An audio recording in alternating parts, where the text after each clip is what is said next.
Hello and welcome to this week's episode of The Slice, and we are speaking to Kath. How are you, Kath? You all right? I am good, thanks. Yeah, how are you? I'm good. Are you nervous, excited, anxious? How are you feeling? I'd say a bit of nerves, a bit of excitement. Well, that's a nice mixture. As long as you're not Yeah. petrified, that's No. something to work on. So the deal of the show, really, it has one rule, and the rule is that you get 10 minutes to talk about your business. After that 10 minutes, we stop the conversation. You can talk about whatever you want, personal life, business life, whatever. It's your 10 minutes to do whatever you want to do. How does that sound? Sounds good. Good. Right. Are you ready for me to start the timer? Yeah. Good stuff. The timer has started. So, Kath, first of all, for people that don't know who you are, tell us a little bit about who you are and what you do. So my name's Katherine Jones, and I'm the company director for a company called Think J Wines Limited. It's a reduced calorie, reduced sugar, vegan and organic Prosecco and sparkling rosé brand. We are hopeful to branch out into more wines, but at the minute we just have those two sparkling drinks that we sell both online and also into bars, restaurants, hotels around the UK.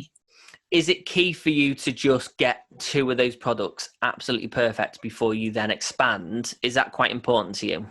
Yeah, 100%. Yeah, because it took, it was so long trying to just get those two right, nearly 2 years, that I know it's probably going to take me another year or two to perfect the other products as well.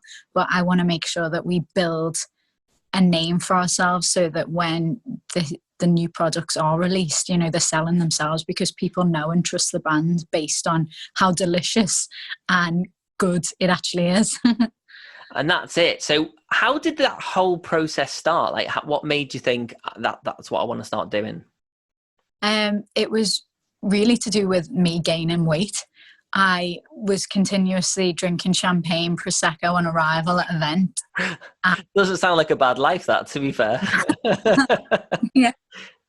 I was young then. And I was just gaining weight, basically. And then I just thought to myself, what if there was a better way to drink alcohol? What if you could make it so it was healthier for you, better for you, just basically just less bad for you. And that's how it came about. And also I was working with my other business that I have as a social media agency. We manage influencers mainly. And I was working with tons of brands who were making a lot of money off the back of influencer marketing. So I knew that I wanted to have my own brand, because I thought if I can market it in this exact same way, in this model that's working so well for so many people, then I'll be able to do it for myself as well. So does your alcohol, does it actually give you a hangover? Have you perfected how it stops giving you a hangover? Or Well, people say they are less hungover, but that's apparently, I don't know if this is true or a myth, but it's apparently down to organic nature, because it's an organic wine. Yeah. That's helps with the the hangover the next day. So what's not in your wine that is normally in most generic wines that we see on our shelves in the shops? So there's a lot less sugar, and it's vegan. So it's made in a way where it's not run through any fish or meat products, which the majority of wines are, which people find surprising. I know, because it's grapes, so you would imagine like, oh yeah, it's vegan anyway. Yeah. But it's not. It's because the way it's kind of made, it's ran through. A lot of the time it could be fish scales, or it could be other meat produce. But the way ours is done, it's through peas. So it's completely vegan.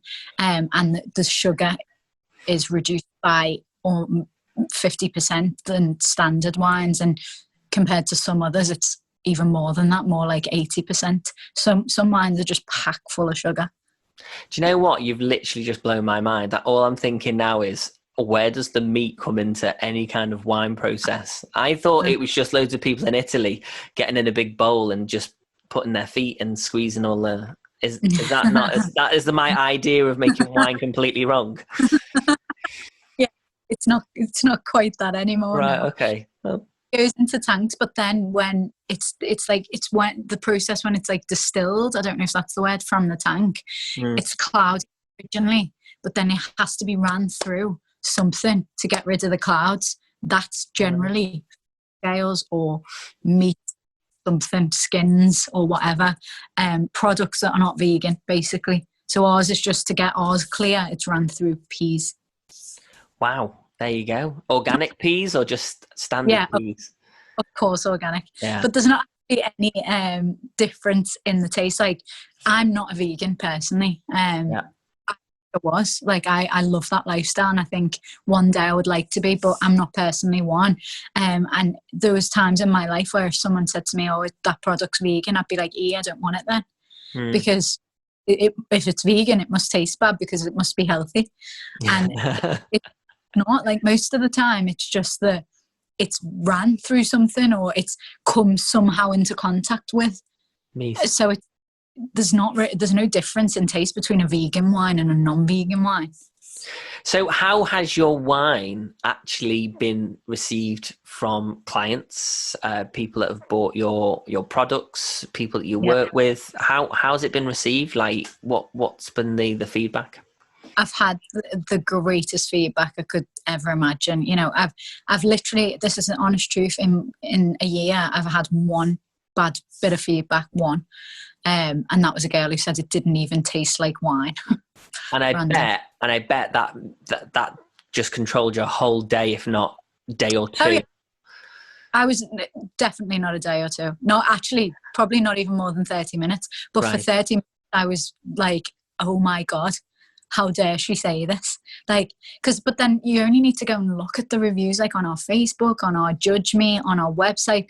They're all like positive beyond belief. You get the odd person who says, oh, this is a bit expensive.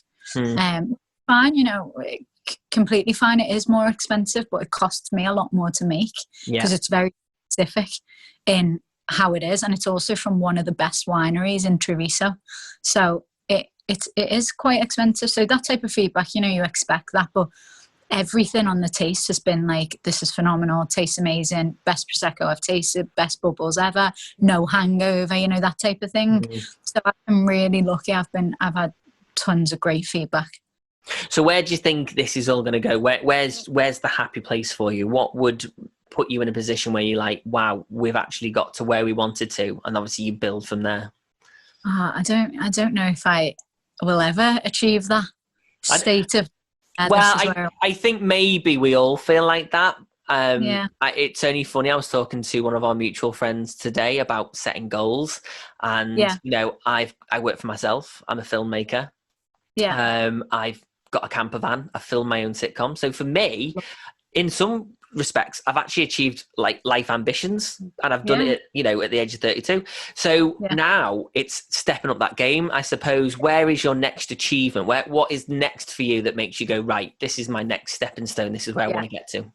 I think when I've got another couple of wines to add to the portfolio, I'll be happy. And we don't, at the minute, we don't do small bottles, but I'm working on that. But we definitely, I would love to do a red wine, and I'd love to do a white wine, and I'd love to do either a champagne or a cremant.